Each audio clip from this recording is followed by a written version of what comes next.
A very good afternoon. You're watching the midday news on Rajya Sabha television, where we get you the biggest developing news stories at the top of this hour. I'm Aishwarya Kapoor, and here are the headlines. Supreme Court allows entry of women of all age groups into the Sabarimala shrine in Kerala. In a 4:1 judgment says banning entry of women is a gender discrimination and violates the rights of Hindu women.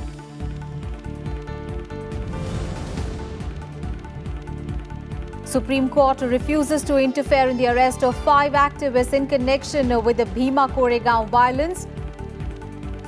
Declines to appoint a SIT in a 2:1 judgment says arrest not because of the dissent of activists. There is prima facie material to show their link with banned CPIM.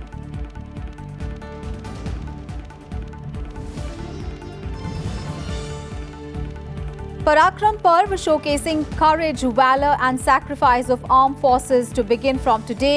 3-day event marking 2nd anniversary of surgical strikes to be held in Delhi and 53 locations in 51 cities. Prime Minister Modi inaugurates a Parakram Parva exhibition in Jodhpur, attends Combined Commanders Conference.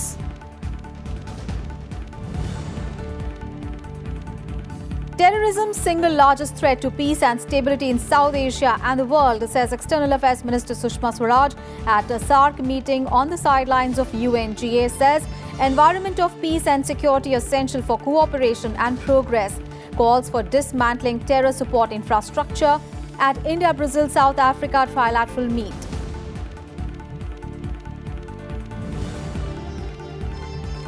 And India and Bangladesh to clash in the final of the Asia Cup cricket tournament. Match to be played at 5 p.m. today in Dubai.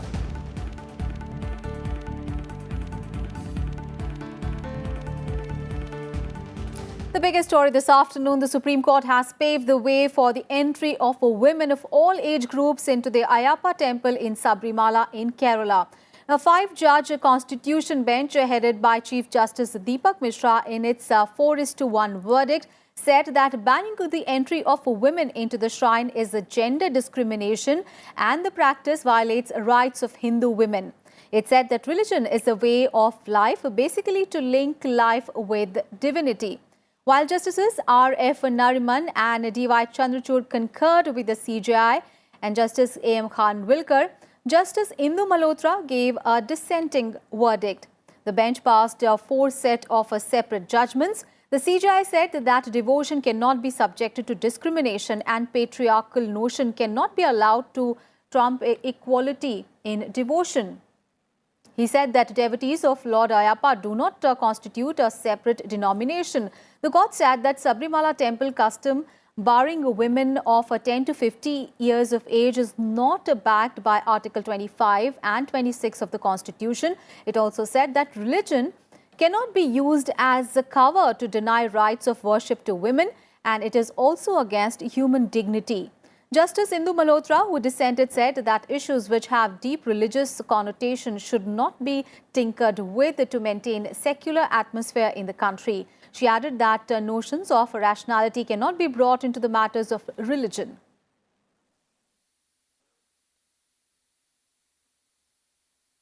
കോടതിയുടെ വിധിപ്പകർപ്പ് ലഭിച്ചതിന് ശേഷം കൂടുതൽ കാര്യങ്ങൾ വ്യക്തമാക്കാം. ഞങ്ങൾ ഇതിൻ്റെ അടിസ്ഥാനത്തിൽ വിധിപ്പകർപ്പ് കിട്ടിക്കഴിഞ്ഞാൽ ദേവസ്വം ബോർഡ് ഈ പ്രശ്നം ഗൗരവമായി ചർച്ച ചെയ്യും. ചർച്ച ചെയ്യുന്നതിൻ്റെ അടിസ്ഥാനത്തിൽ ഈ വിധി നടപ്പിലാക്കാൻ ആവശ്യമായിട്ടുള്ള കാര്യങ്ങൾ ചെയ്യുക എന്നുള്ളതല്ലാതെ ദേവസ്വം ബോർഡിനെ സംബന്ധിച്ച് മറ്റ് മാർഗങ്ങളില്ല. തിരുവിതാംകൂർ ദേവസ്വം ബോർഡ് നിയമവിധേയമായി പ്രവർത്തിക്കുന്ന ഒരു സ്ഥാപനം എന്നുള്ള നിലയ്ക്ക് ഈ കോടതി വിധി അംഗീകരിക്കുക. അവിടെ സ്ത്രീ പ്രവേശനം വരുമ്പോഴുണ്ടാകുന്ന പ്രശ്നങ്ങൾ, അതുമായി ബന്ധപ്പെട്ടവർക്കുള്ള സൗകര്യങ്ങൾ, ഇക്കാര്യങ്ങളെ സംബന്ധിച്ചാകെ ഗൗരവത്തോടുകൂടി ഗവൺമെൻറ്റുമായി ബന്ധപ്പെട്ട് ആലോചിച്ച് യുക്തമായിട്ടുള്ള നിലപാടാണ് സ്വീകരിക്കാൻ ഞങ്ങൾ ഉദ്ദേശിക്കുന്നത്. But as interveners in Supreme Court, we will definitely go ahead with this fight, because it affects the very core of temple belief and temple systems. Article 25 will be diluted. Every temple, every church, every mosque will lose that particular right of self-governance and self-regulation. We need to get the details, but definitely in 1 week or 2 weeks' time before the temple opens, we will give review petition to the Honorable Supreme Court. And the Supreme Court has also refused to interfere in the arrest of 5 rights activists in connection with the Koregaon Bhima violence case. The court also declined to appoint a special investigation team or the SIT for probe into their arrest. The 3-judge bench, headed by Chief Justice Deepak Mishra, in a 2:1 verdict, refused the plea seeking the immediate release of the activists. The court said that the accused persons cannot choose which investigating agency should probe the case. It also disposed of the PIL with liberty to accused to seek a remedy in the appropriate court. The court said that this is not a case of arrest merely because of difference in political views. It said that arrests were not because of the dissent of activists. There is by prima facie material to show their links with the banned CPIM. The 5 activists, namely Varavara Rao, Arun Ferreira, Vernon Gonsalves, Sudha Bhartwaj, and Gautam Navakya are under arrest at their respective homes since 29th of August. The Maharashtra police had arrested them on 28th of August in connection with an FIR that was lodged following a conclave held on 31st of December last year that had later triggered violence at Koregaon Bhima village in the state. They have rejected our plea for an SIT or a court-monitored investigation and had said that they do not find reason to think that there is malafide in the investigation and the arrest of the lawyers, writers, activists. They do not find that there is reason to interfere with it.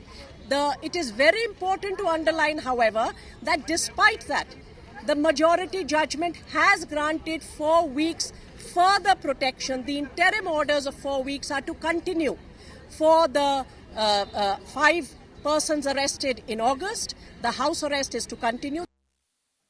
All right, we have with us our colleague Ravindra Singh Shoran joining us on the phone line for more. Ravindra, very significant rulings by the Supreme Court today. Speaking about the first ruling on the Sabarimala temple, the court is saying that the entry of women cannot be banned, and also saying that, that biological reasons should not be considered for the continuation of age-old traditions. Yes, Ashwarya, the Supreme Court has clearly said that devotion is beyond any kind of gender discrimination. The 5-judge bench of the Supreme Court has ruled that with the majority of 4:1, but interestingly, the lone female judge of the Supreme Court has the dissent voice.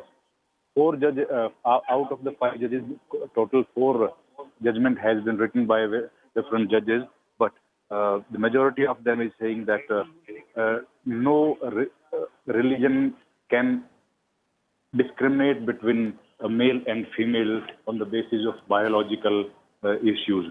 So the Supreme Court with the Devasam board has also now the information which they received is that they have welcomed this decision and they have said that they will not go in and review appeal against this decision. The issue came into being when Young Lawyers Association of Kerala, they have approached the High Court around a decade back, and the High Court has upheld that the law which has been made by the Devasam board for the entry of the female from 10 to 50 years during the menstruation period, they should not be allowed as it is an issue of faith. But today when Supreme Court has ruled out that judgment and said that the High Court judgment was bad in law and no discrimination can be done by any of the religious place on the basis of gender, and also to uphold the equality. Now this is a time when female and male should be treated equal, and that is should be everything. This should be in the concurrence of the Constitution of India. As per the Article 14 and 17, this is the duty of all religious places to give equality to both the genders. Absolutely. So court Ashwarya. saying it cannot allow patriarchy really to overwhelm religion, as it would be violative of the right of worship of women. And a very significant ruling by the Supreme Court in the Bhima Koregaon case as well, Ravindra, because the court has refused to interfere with the arrest of 5 activists. Indeed, a victory of sorts for the Maharashtra police. Yeah, that's true. Bhima Koregaon incident, the Supreme Court, it was a 3-judge bench, and the Supreme Court has said that they will not be able to interfere in this case, and if the accused, they want to exhaust rest of the legal remedies, they are free to approach the lower court, which means they are free to approach the trial court or the high court.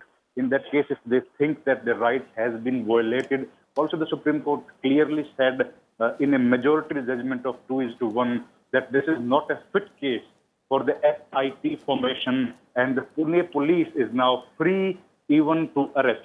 Though the Supreme Court has extended the house arrest of all these 5 activists, but Pune police, if they deems it fit that investigation should go in a particular way, then they have all the rights now to go as per the set procedure of the criminal procedure code. And also the Supreme Court has mentioned that this case is not only the dissent voice against the government, but prima facie some of the important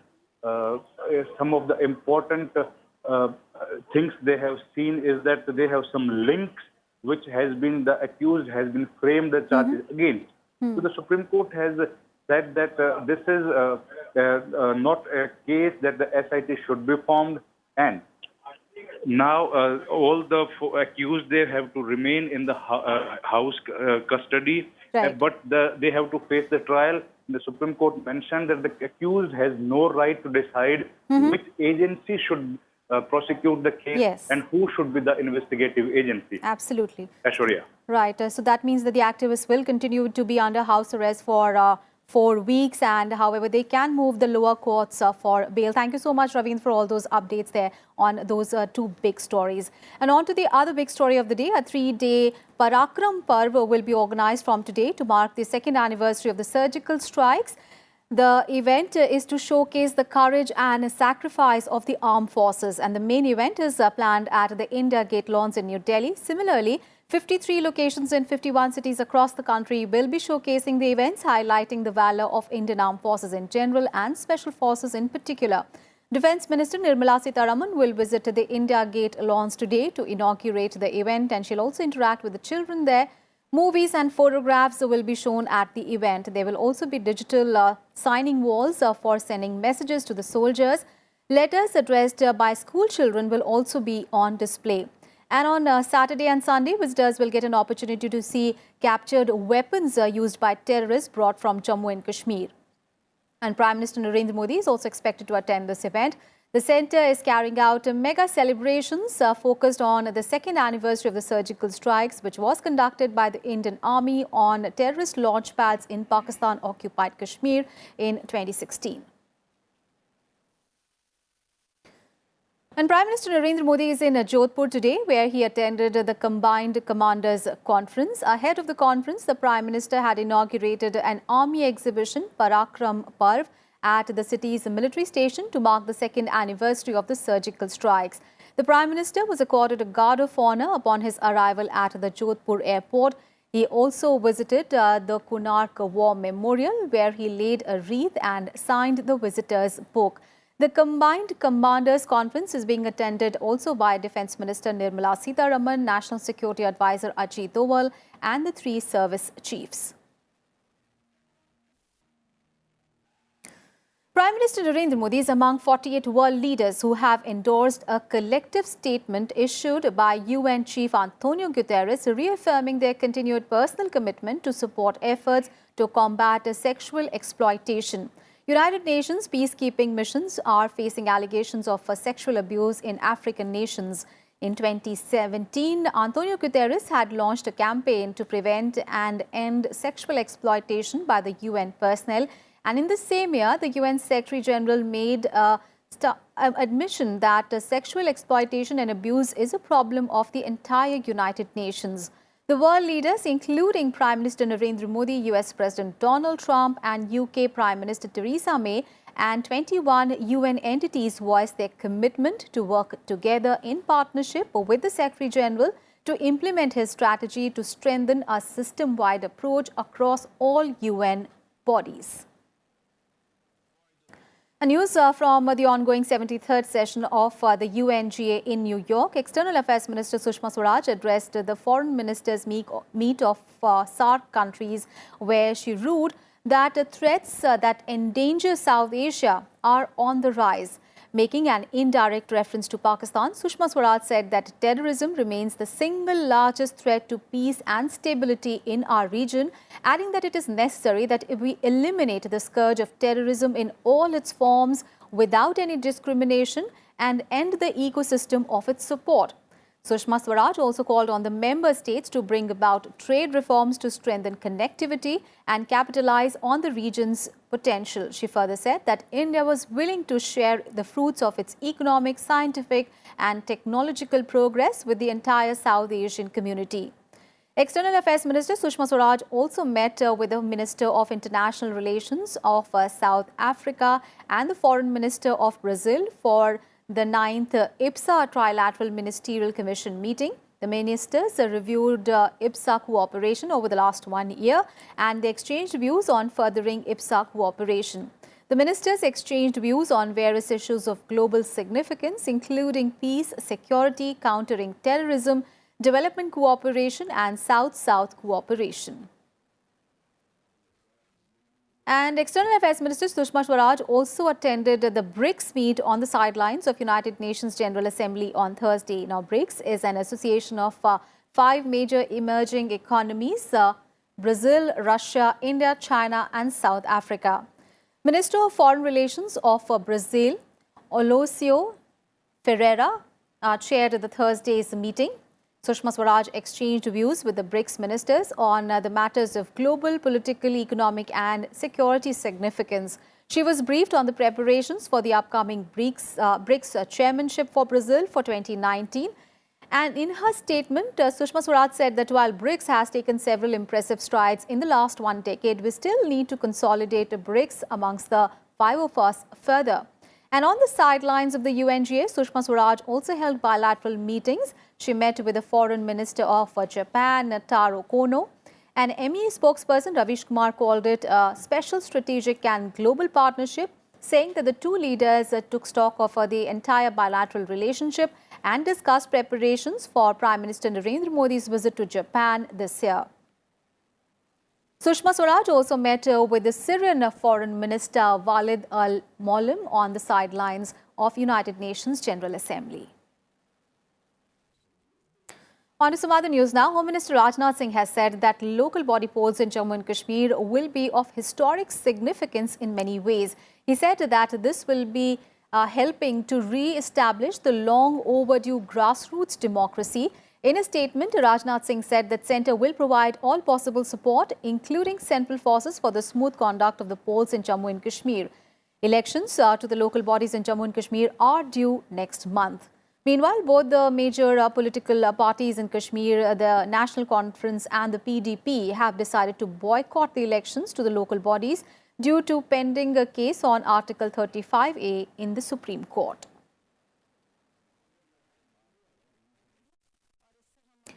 Vice President M Naidu today attended the convocation of National Institute of Technology in Goa, and addressing the gathering at the event, the Vice President called upon the people to eliminate the social problems like poverty, illiteracy and diseases to create a new India. The Vice President said that the youth of the country have come forward and they've taken the initiative to eliminate such social problems. The Vice President said that even after 71 years of independence, India is facing several challenges that should be combated strongly.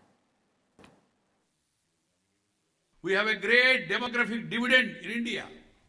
But the demographic dividend provides you opportunities, but also challenges. Because youth are aspirational. They want change. They want development. They want prosperity. They want happiness. The two faster. So keeping that in mind, we must come out with new ideas. We also have challenges after 70 years of independence. We are also having some challenges. And the Centre on Thursday constituted an 8-member search committee to recommend the chairperson and the members of the Anti-Corruption Ombudsman Lokpal.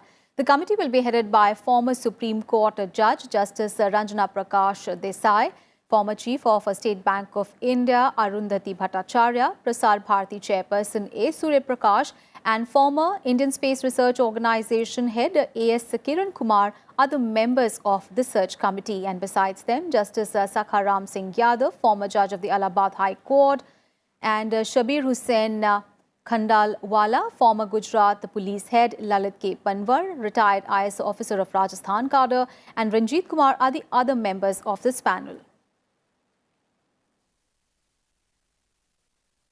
Tourism Minister K.J. Alphonse on Thursday presented the National Tourism Awards at a ceremony held at the Vigyan Bhavan in New Delhi. The awards were given in various segments of travel, tourism and hospitality industry. Ahmedabad and Mandu were jointly declared as the best heritage city, while Qutub Minar bagged the top award in the differently abled friendly monument category at the awards. Andhra Pradesh bagged the top prize for promoting state tourism as a global brand. Kerala came in second for comprehensive development of tourism. Rajasthan and Goa shared the third spot. The awards were given in various segments of travel, tourism and hospitality industries. And speaking on the occasion, Alphonse said that the tourism sector has generated 14.62 million jobs in the country in the last 4 years. He added that there was a growth of more than 14% in a number of foreign tourist arrivals last year. Alphonse also said that flood-ravaged Kerala is ready to receive tourists since the hotels and the tourist sites are now operational. हमारा objective India का foreign tourist का arrivals को double करना है 3 साल में, और हमारा रेवेन्यू की भी डबल करना है, और 5 साल में हमारा रेवेन्यू पहुंचना है $100 बिलियन। या हम 4 साल में, ये मोदी गवर्नमेंट 4 साल में हम 1,46 लाख नौकरी टूरिज्म सेक्टर में हम बनाया है। सितंबर 1 से हमारे लगभग तो 90% डेस्टिनेशंस अभी ओपन हो चुके हैं। अब फिलहाल अब तो ऑलमोस्ट 99% हमारे डेस्टिनेशन सारे वापस आ गए हैं। सितंबर 1 से हम पूरे देश के और विदेशों से भी टूरिस्ट हम लेना शुरू कर दिए हैं। The United States is all set to start implementing a new rule from 1st of October that allows the deportation of people whose legal status to stay in America has expired. The development will affect all people whose legal status to stay in America has expired for reasons such as the denial of visa extension application or change in status. Now, under the new rule, U.S. Citizenship and Immigration Services will issue notices or NTA to appear to people whose applications regarding visa extension or changes in status have been denied. NTA is considered the first step towards deportation of foreign nationals who do not have valid papers to legally stay in the United States. It is a document that instructs an individual to appear before an immigration judge. It is reported that there could be as many as 5 lakh undocumented Indians in that country, people who have either overstayed their visas or entered US borders illegally. However, in a relief to H-1B visa holders, for the time being, this policy will not be implemented with respect to employment-based petitions and humanitarian applications. All the sporting action now. India will take on Bangladesh in the final of the Asia Cup today. The men in blue are so far unbeaten in the tournament and they will be looking to reassert their continental supremacy with the title. India have won 4 and they tied 1 match against Afghanistan out of their total 5 matches in the tournament. India rested most of their first team regulars in this match against Afghanistan, but all of them now are expected to return for the final. KL Rahul could also get an opportunity in the playing 11 today after his knock of 60 against Afghanistan. And for Bangladesh, batsman Tamim Iqbal is already out with an injury, and also all-rounder Shakib Al Hasan is out of team due to an injury. Bangladesh, remember, made it to the final after defeating Pakistan by 37 runs in their Super 4 clash. On to news from badminton world. Ace Indian shuttler Saina Nehwal entered the quarterfinals of the Korean Open Championship. Saina Nehwal defeated Korea's Kim Ga-eun 21-18, 21-18 in just 37 minutes to make it to the quarterfinals. Saina Nehwal will face the 2017 world champion Nozomi Okuhara of Japan today. Now she has a 6-3 head-to-head count against her Japanese rival. On to football, India entered the quarterfinals of the AFC Under-16 Championship for the first time in 16 years. The game between India and Indonesia ended on a goalless draw, which was enough to send the Indian side into the quarterfinal stage. Now, Indonesia had the better of in the first half, but they were unable to score goal as Indian defence kept them at bay. And India came close to scoring in the 63rd minute and in the 72nd minute as well, but they failed to convert both their chances into goals. And with this goal, India finished runners-up in the group and they're likely to face South Korea in the next stage. India ended their Group C engagements with 5 points from 3 matches.